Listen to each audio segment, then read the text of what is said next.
नमस्कार, मैं हरी। आप देख रहे हैं डिजिटल न्यूज झारखंड। आई जानते हैं झारखंड के प्रमुख खबर के बारे में। इससे पहले से छोटी सी निवेदन है कि वीडियो को एक लाइक अवश्य कर दें। झारखंड के कोडरमा में पंचखेरो डैम में बोटिंग कर रहे 8 लोग डूब गए हैं। हादसा रविवार सुबह करीब 10 बजे हुआ है। एक युवक तैरकर पानी से बाहर निकल गया। डूबने वाले गिरिडीह जिले के राजधनवार थाना क्षेत्र के खेतों के रहने वाले हैं। घटना मरकच्चो प्रखंड मुख्यालय की है। डूबने वाले में बच्चे भी शामिल है। गोताखोरों की मदद से सभी की तलाश की जा रही है। आपको बता दूं कि इधर मुख्यमंत्री हेमंत सोरेन ने ट्वीट कर कहा है कि कोडरमा में पंचखेरो डैम में नाव पलटने से कुछ लोगों के लापता होने की खबर है। जिला प्रशासन लोगों की मदद के लिए हर संभव कार्य कर रही है। आपको बता दें कि वहीं डूबने वालों की पहचान सीताराम यादव 40 वर्ष के थे। 3 बच्चे सैजल कुमारी 16 वर्ष, हर्ष कुमार 8 वर्ष और बउआ 5 वर्ष, जबकि प्रफुल्ल सिंह के 2 बच्चे राहुल कुमार 16 वर्ष और अमित 14 वर्ष के हैं। प्रदीप सिंह अपने 2 बच्चे पलक कुमारी 14 वर्ष और शिवम 17 वर्ष के थे साथ डूब गए, लेकिन उनमें से सिर्फ प्रदीप ही तैरकर बाहर निकल पाए हैं। सभी आसपास के रहने वाले थे।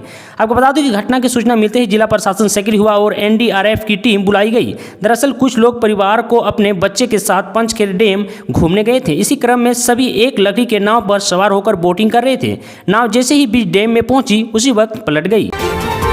वहीं अगली बड़ी खबर की बात करूं तो देश के नए राष्ट्रपति पद के चुनाव के लिए सोमवार को वोट डाले जाएंगे।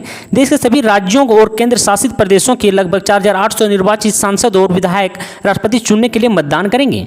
आपको बता दूं कि राष्ट्रीय जनतांत्रिक गठबंधन की उम्मीदवार द्रौपदी मुर्मू एवं विपक्ष के प्रत्याशी यशवंत सिन्हा के बीच सीधा मुकाबला है। हालांकि माना जा रहा है कि द्रौपदी मुर्मू की दावेदारी यशवंत सिन्हा की तुलना में स्पष्ट रूप से बहुत ज्यादा मजबूत है। मुर्मू पक्ष में कुल वोटों के 60% से अधिक वोट पड़ने की संभावना है।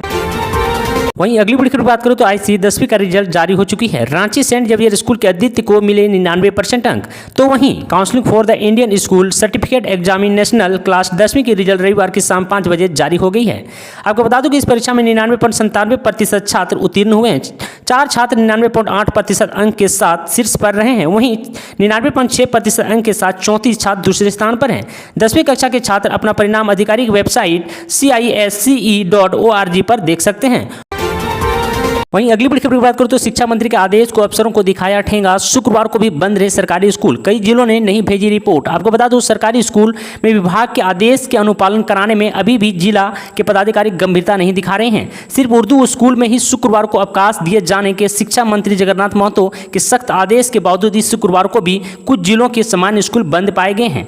तो वहीं आपको बता दूं कि ये सभी स्कूल मुस्लिम बहुल क्षेत्र में, इनमें कार्यरत शिक्षक भी इसी समुदाय के थे। इधर शिक्षा मंत्री द्वारा सभी जिलों से रिपोर्ट मांगे जाने पर अभी तक जामताड़ा से ही रिपोर्ट विभाग को मिल पाई है। रिपोर्ट भी अधूरी है। अब जामताड़ा के जिला शिक्षक पदाधिकारी अभय शंकर को भी यह पूरी रिपोर्ट देने को कहा गया है। पूछा गया है कि शुक्रवार को सामान्य स्कूल में अवकाश दिया जा रहा था, तो इसके लिए जिम्मेदार कौन है।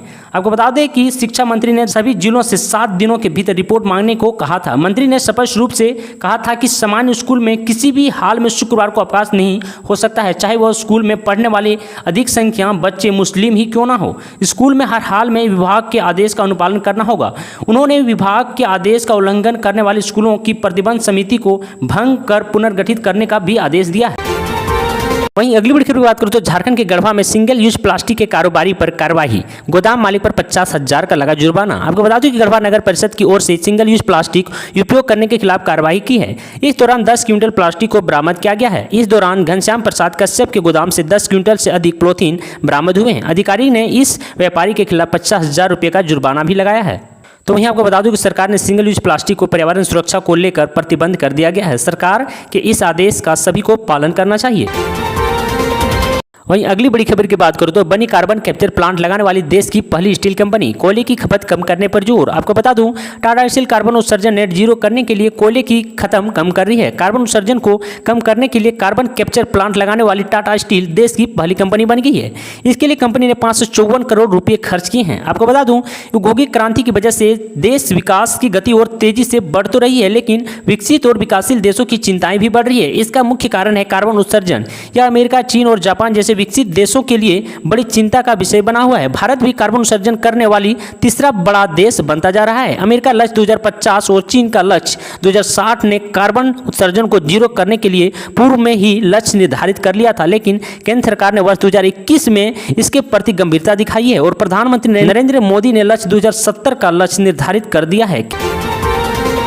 वहीं अगली बड़ी खबर की बात करें तो श्रावणी माह की पहली सोमवार श्रद्धालुओं की काफी भीड़ उमड़ने वाली है। इसको लेकर जिला प्रशासन की तैयारी पूरी है।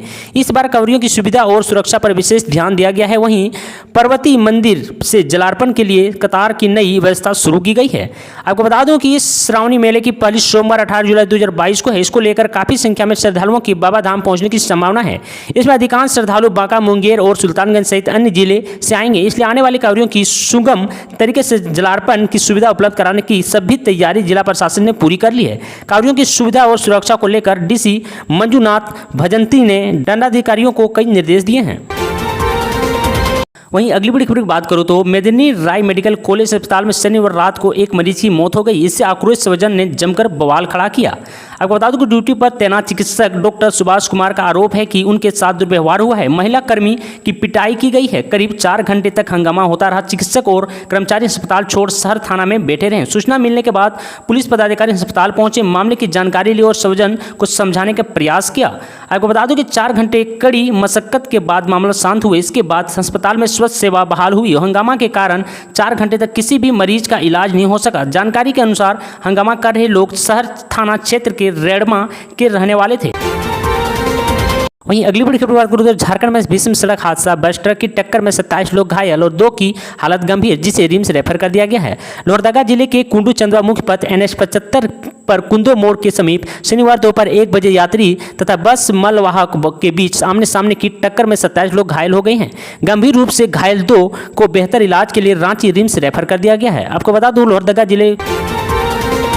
वहीं अगली बड़ी खबर की बात करें तो 7 साल बाद बीजेपी की जोरदार वापसी, बनेगी सरकार। आपको बता दूं कि जिले की खनिया थाना में भाजपा के कुल 8 पार्षद ने जीत हासिल की है, तो वहीं 6 कांग्रेस पार्षदों ने जीत हासिल की है। 1 पर निर्दलीय ने जीत हासिल की है। आपको बता दें कि पिछले चुनाव में भाजपा का खनिया थाना नगर परिषद से सुकड़ा साफ हो गया था, वह मात्र 1 सीट पर ही निपट गई थी।